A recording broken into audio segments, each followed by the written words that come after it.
నమస్తే, welcome to 6 TV. నేను సంజన. ప్రస్తుతం మనం ఉన్నాం నెల్లూరు జిల్లా కావలి నియోజకవర్గం వైఎస్ఆర్సీపీ అభ్యర్థి రామిరెడ్డి ప్రతాప్ కుమార్ రెడ్డి మనతో పాటు ఉన్నారు. సో ఈ నేపథ్యంలో వారితో మాట్లాడే అసలు ప్రజల్లోకి ఏ విధంగా వెళ్తున్నారు, ఎన్నికల హరిలో ప్రజాక్షేత్రాన్ని ఏ విధంగా ఎదుర్కోబోతున్నారో ఆయన మనం తెలుసుకుందాం. నమస్తే సార్. ముందుకు ఎలా ఉన్నారు? బాగున్నామ్మా. బాగున్నారు. ప్రచారం ఏ విధంగా జరుగుతోంది?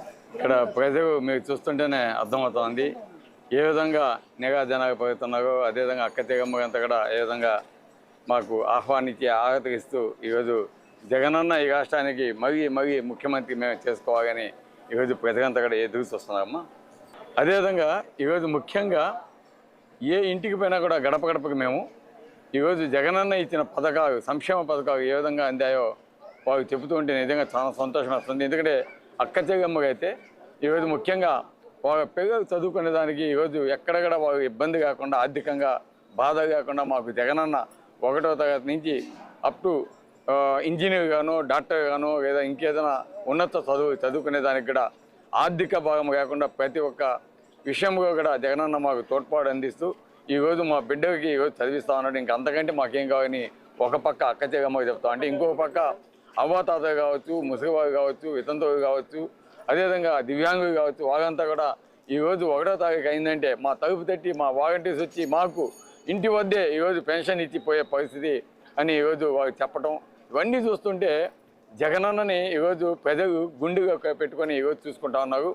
అందుకే ఈరోజు జగనన్న గారు చెప్తున్నారు, జెండా ఎన్ని కలిసినా కూడా జగనన్న మాత్రం పెద్దగా గుండెగా గూడు కట్టుకున్నాడని చెప్తున్నాడు. అదేవిధంగా ఈరోజు మేము ప్రచారం చేస్తుంటే కూడా ఎదురు నుంచి బయటకు వచ్చి ప్రతి ఒక్కరు కూడా చేతుగుపుతూ వారు మాకు స్వాగతం చెప్తా ఉంటే నిజంగా చాలా ఆనందంగా ఉంది. తప్పకుండా కావలి నియోజకవర్గం ఈరోజు హ్యాట్రిక్ సాధించబోతోంది. అదేవిధంగా విజయసాయి గారు కూడా మాకు అండగా ఈరోజు జగనన్న తర్వాత వ్యక్తి జగనన్న లాంటి వాడు విజయసాయి గారు, అదేవిధంగా మా జిల్లాకు సంబంధించిన వ్యక్తి, ఇక్కడే పుట్టి ఇక్కడే పెరిగి చదువుకున్న వ్యక్తి ఈరోజు ఒక అభ్యర్థి ఎంపీగా పోటీ చేయమని జగనన్న వేమిరెడ్డి ప్రభాకర్ రెడ్డి గారిని పంపిస్తే ఒక మైనార్టీస్కి సీట్ ఇచ్చా కానీ, అదేవిధంగా ఒక యాదవ కులస్తునికి సీట్ ఇచ్చా కానీ పాగిపోయిన వ్యక్తి ఈరోజు మనకి విజయసాయి గారు జగనన్న చెప్పిన మేరటే ఇమీడియట్గా మా నియోజకవర్గంగా పోటీ చేయడం మా అందరి అదృష్టం. తప్పకుండా విజయసాయి కూడా కావలి నియోజకవర్గ ప్రజగా అత్యంత మెజార్టీతో గెలిపిస్తారు.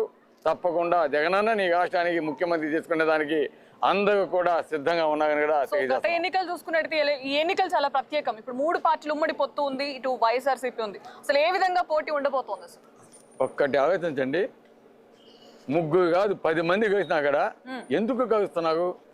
జగనన్నను చూసి భయపడి ఈరోజు నా వగ కాదని చంద్రబాబు నాయుడు పవన్ గారిని రమ్మంటాం, జనసేనతో పొత్తు పెట్టుకోవడం, ఇంకో పక్క కేసుగా ఉండి మరి వాపేస్తామని బీజేపీతో భయపడి ఈరోజు బీజేపీతో పొత్తు పెట్టుకోవడం, ఇవి ఎంతమంది కలిస్తే ఈరోజు జగనన్నకి వాళ్ళందరికీ ఉండేది వాళ్ళందరూ కలిసిమెలిసి ఈరోజు పోటీ చేయగా జగన్ గాంటి భగవంతుడిని ఎదుర్కోవాలంటే అని వాళ్ళంతా కూడా గుమ్మి కొడుతున్నారు. ఈరోజు జగనన్న నమ్ముకుంది. ఈరోజు ఒకటే చెప్తున్నాడు జగనన్న, నా వగ ఏ కుటుంబానికైనా లబ్ధి చేకూరుతుంటే నాకు సపోర్ట్ చేయండి, నాకు ఓటేయండి, నన్ను ముఖ్యమంత్రి చేయండి, మీ అందరికి ఆశీర్వాదం ఇవ్వండి అని అడుగుతున్న ముఖ్యమంత్రి ఈ దేశంలో ఒక్క జగన్మోహన్ రెడ్డి గారిని గౌరవంగా తెలియజేస్తున్నాం.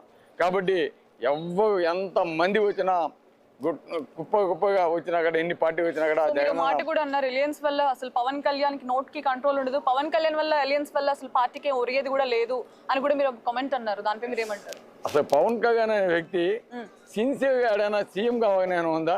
అతనికి సిన్సియర్గా సీఎం కావాలని ఉంటే ఈరోజు మొత్తం 170 సీట్లు పోటీ చేసే సత్తా ఉండాలి. అది లేదు. ఈరోజు ఒక 21 సీట్లు బిషమేసినట్టు చంద్రబాబు నాయుడు వేస్తే దానికి కూడా ఆయన తిరగకుండా ఒకరోజు తిరిగితే 2 రోజులు జ్వరం అనేది ఈ విధంగా ఈరోజు పోతున్నాయంటే ఆయన అందరికీ అర్థమవుతోంది. ఈరోజు ఆయన ఒక ప్యాకేజీ స్టాక్ మాత్రమే కానీ ఈరోజు ఆంధ్రప్రదేశ్కి సీఎం అయ్యే రాత అతనికి కానీ, గతంలో ఆయన ఎవరైనా సపోర్ట్ చేసినా కూడా వాళ్ళు ఎంతమంది చేసినా కూడా పవన్ కళ్యాణ్ అనే వ్యక్తి సీఎం కాదు కదా, సీటు కూడా గెలిచే పరిస్థితి లేదని మా యొక్క అభిప్రాయం. కాబట్టి పవన్ కళ్యాణ్ కెపాసిటీ అందరికీ అర్థమైపోయింది. సో మీ మీద ఎందుకు ఎలిగేషన్స్ చేస్తున్నారు? సో మీరు ఎప్పుడు ప్రజల మధ్య ఉంటున్నారు, ప్రజల క్షేత్రంలోకి ఎప్పుడు వెళ్తున్నారు, ఈ నేపథ్యంలో ప్రజా సమస్యలు ఎప్పుడు వింటున్నా కూడా మీ మీద అవినీతి ఆరోపణలు ఎందుకు వస్తున్నాయి? మరి ఒక నాయకుడు ప్రజగా ఉండి ప్రజగా మంచి పేరు తెచ్చుకుంటే ఈరోజు జగన్మోహన్ రెడ్డి గారిని ఏ విధంగా ప్రతిపక్ష నాయకుడు ఎండిపోనివని అభాండా వేస్తున్నారు. అదేవిధంగా జగన్మోహన్ రెడ్డి ఆ పక్క ఆ విధంగా ఎదుర్కొంటున్నాడు. కాబోయే నియోజకవర్గం మా పెద్దగడి చెప్తారు, నేనేంది, నేను ఎక్కడ పుట్టాను, ఎక్కడ చదువుకున్నాను, ఏ విధంగా వచ్చాను, ఇవన్నీ కూడా నేను ఈరోజు డబ్బుగా సంపాదించాలనుకుంటే కాగేజీకి పెట్టాల్సిన అవసరం లేదు. నేను బిజినెస్గా పెట్టుకుంటే చాలా కోట్లు సంపాదించవచ్చు. కానీ ఈరోజు మా పిల్లలు చదువుకునే దానికి బాగుండగా మంచి వసతి ఉండగానే కాగేజీకి పెట్టిన వ్యక్తిని నేను. ఈరోజు ఇక్కడ అవినీతి చేసి సంపాదించాల్సిన అవసరం నాకైతే లేదు.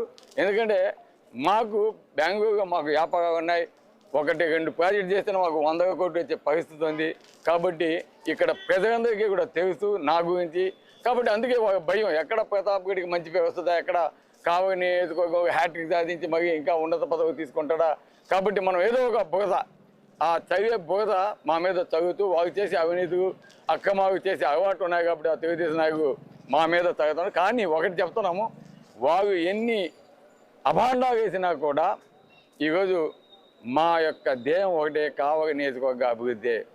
వాళ్ళు అందుకే మేము చెప్తున్నాం, కావలి వాళ్ళు రౌడీజాన్ని ప్రోత్సహిస్తారు, అవినీతిని ప్రోత్సహిస్తారు, గుండాజాన్ని ప్రోత్సహిస్తారు, సంస్కారం లేదు, అహంకారం ఎక్కువ. అందుకే మేము చెప్తున్నాం, సంస్కారానికి ఓటేయాలంటే వైఎస్ఆర్సీపీకి సపోర్ట్ చేయండి, అహంకారానికి సపోర్ట్ చేయాలంటే తెలుగుదేశం సపోర్ట్. అందుకే ఈరోజు పెద్దలు తప్పకుండా వాళ్ళకి బుద్ధి చెప్పే సమయం మే 13th రాబోతా ఉంది.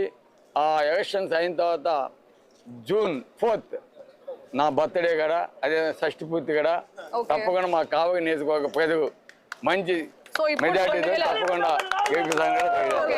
2024లో అగైన్ మీరు ఇప్పుడు అధికారంలోకి వస్తే మీ నియోజకవర్గ ప్రజలకు మీరు ఏం భరోసా ఇస్తారు, ఏం చేస్తారు మీరు? చూడండి, ఒక్క 5 సంవత్సరాలు అధికారంలోకి వస్తేనే ఈరోజు ఫిషింగ్ హార్బర్ కంప్లీట్ అయింది, రామాయపట్నం కంప్లీట్ అయింది. అదేవిధంగా మాకు సంబంధించి ఉదయగిరి రోడ్డు దొత్తుకు దాకా హైవే కంప్లీట్ అయింది. జోగిదని నుంచి రామాయపట్నానికి రోడ్డు కంప్లీట్ అయింది. కొన్ని గ్రామాలకి మంచి రహదారులు వేయడం జరిగింది.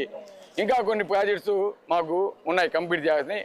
అంటే ఒకటి తుమ్మలపేట రోడ్డు కావచ్చు, కావలి బ్యాలెన్స్ కావచ్చు, సంగం బైపాస్ కెనాల్ కావచ్చు, మనకి డిఎం ఛానల్, డిఆర్ ఛానల్, అదే మా కావలి ట్రంక్ రోడ్ కొంచెం పని ఆగిపోయింది. అది కూడా ఇవన్నీ కూడా కవిగమ్మ బ్రిడ్జి ఇవన్నీ కూడా మేము కంప్లీట్ చేస్తాం. ఇవి కాకుండా ఇవన్నీ చిన్నవి అన్నీ కలిపినా కూడా మహా ఉంటే 150 crores. ఈ రోజు మా కావలి నియోజకవర్గానికి రామాయపట్నం లాంటి పోర్టు కాబట్టి ఈరోజు మా రైతాంగానికి 15 లక్షలు 20 లక్షలు ఉన్న పొలం ఈరోజు ₹1 మా రైతాంగం అంతా కూడా కోటీశ్వరయ్యారు. ఇది జగన్మోహన్ రెడ్డి వల్ల. అదేవిధంగా రేపు ఇండస్ట్రియల్ హబ్ దాదాపు 7,000 ఎకరాలు మా కావలి నియోజకవర్గానికి రాబోతా ఉంది. ఆ ఇండస్ట్రియల్ హబ్ వస్తే మా విద్యార్థులకి ఈరోజు జాబ్స్ కావచ్చు, ఉద్యోగ అవకాశాలు కావచ్చు, మా గ్రామాల్లో ఉన్న ప్రజలకి ఉపాధి కల్పన కావచ్చు. అదేవిధంగా కావలి పట్టణం కాస్త మహానగరంగా అయ్యేదానికి కూడా, ఎందుకంటే మీకు తెలుసు ఏదైనా మహానగరం కావాలంటే ఒక సముద్ర తీరాన ఒక పోర్టు లేదా ఫిషింగ్ హార్బర్ వచ్చిన పరిస్థితి అటాటి దిక్కగా ఇవన్నీ కూడా వస్తుంటాయి. అవన్నీ కూడా తీసుకొచ్చే బాధ్యత రాబోయే ముందు రోజుగా 5 సంవత్సరాలు ఈరోజు మాకు అండగా ఒక పక్క విజయసాయి రెడ్డి గారు ఉన్నారు, ఒక పక్క బీదా మస్తానరావు గారు ఉన్నారు, ఒక పక్క విష్ణువర్ధన్ రెడ్డి గారు ఉన్నారు, నేనున్నాను. అందరం కలిసి ఈ ప్రాంతాన్ని అభివృద్ధి చేసేదాంట్లో ఎటువంటి సంకోచం అక్కడ బ్రహ్మాండంగా చేసి ఇస్తాం. ఈరోజు తెలుగుదేశం వచ్చి అబద్ధాలు చెప్పి అవి చేస్తాయి ఇది చేస్తాయి ఇవన్నీ చెప్తా ఉంటారు. 14 సంవత్సరాలు ముఖ్యమంత్రిగా ఉంది, ఎగదీసింది లేదు. గతంలో రాజశేఖర రెడ్డి మరణం తర్వాత 10 సంవత్సరాలు కాంగ్రెస్ తెలుగుదేశం ఉన్నాయి, అప్పుడు ఏం చేసింది లేదు. కాబట్టి వాళ్ళ మాటలు కానీ వాళ్ళ హామీలు కానీ ఎవరు నమ్మేది లేదు. ఆ రౌడీజాన్ని ప్రోత్సహించేది లేదు, ఆ గుండాయిజాన్ని ప్రోత్సహించేది లేదు, ఆ మైనింగ్ మాఫియాని ప్రోత్సహించేది లేదు. కావలి నియోజకవర్గం ఒకటే సంస్కారానికి ఓటైపోతుంది. సో మీ నియోజకవర్గంలో మీరు చేసిన డెవలప్మెంట్స్ ఏంటి, ప్రజెంట్ వీళ్ళు ఎదుర్కొంటున్న సమస్యలు ఏంటి సార్? నియోజకవర్గంలో మేము చేసిన డెవలప్మెంట్ అదే రామాయపట్నం పోర్ట్ ఒకటి కంప్లీట్ చేస్తున్నాం, ఫిషింగ్ హార్బర్ కంప్లీట్ చేస్తున్నాం, రామాయపట్నం నుంచి జువదినికి రోడ్డు ఒకటి కంప్లీట్ చేస్తున్నాం, అదేవిధంగా దుత్తూరు నుంచి ఉదయగిరికి రోడ్డు కంప్లీట్ చేస్తున్నాం, అదే అనేక గ్రామాలకు రోడ్డు అని చేస్తున్నాం. అదేవిధంగా ఇంటింటికి కుళాయిలు జేజేఎం వర్క్స్ అన్ని ఇంటింటికి కుళాయిలు వేపిస్తూ ఉన్నాం. అదేవిధంగా దరిదాపు కావలి నియోజకవర్గంలో మా అక్కచెగమ్మకి దరిదాపు 25,000 హౌసులు ఈరోజు అక్కచెగమ్మకి ఇవ్వడం జరిగింది. వాళ్ళంతా కూడా హౌసెస్ కూడా కంప్లీట్ అవుతూ ఉన్నాయి. ఇవన్నీ ఇవ్వటమే కాకుండా సంక్షేమ పథకాల ద్వారా జగన్మోహన్ రెడ్డి గారు దరిదాపు 1,500 కోట్ల రూపాయలు మా అక్కచెగమ్మ అకౌంట్కే పంపించడం జరిగింది. అవే కాకుండా ఏ గ్రామానికి పోయినా ఒక సచివాలయం, ఆర్బీకే సెంటర్, హెల్త్ సెంటర్, అదేవిధంగా మా స్కూల్స్, ఏ గ్రామానికి పోయినా స్కూల్స్ ఏ విధంగా అభివృద్ధి చెందాయో ఒకసారి చూడండి కాగతోటి. కాబట్టి అభివృద్ధి అనేది జగన్మోహన్ రెడ్డి గారి టైంలోనే జరిగింది. ఒక మార్పు అనేది జగన్మోహన్ రెడ్డి గారి టైంలోనే జరిగింది. ఒక విద్యా వ్యవస్థలో మార్పు అనేది ఈరోజు మనం చూస్తూ ఉన్నాం. అదేవిధంగా గ్రామ పరిపాలన అనేది జగన్మోహన్ రెడ్డి గారి పరిపాలనగానే చూస్తున్నాం.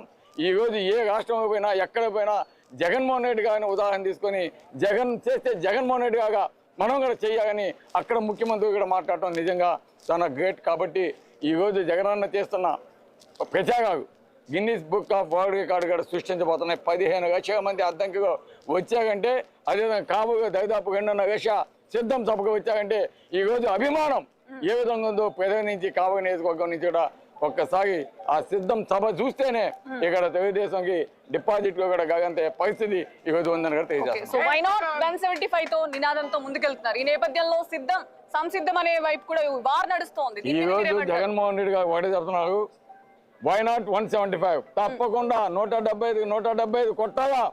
ఎందుకు మన వల్ల కాదని ఈరోజు చెప్తున్నాడంటే దాని మీనింగ్ తప్పకుండా జగనన్న ఈరోజు మరి ముఖ్యమంత్రి కాబోతున్నాడు. ఆ ముఖ్యమంత్రి చేసేదానికి మనమంతా కూడా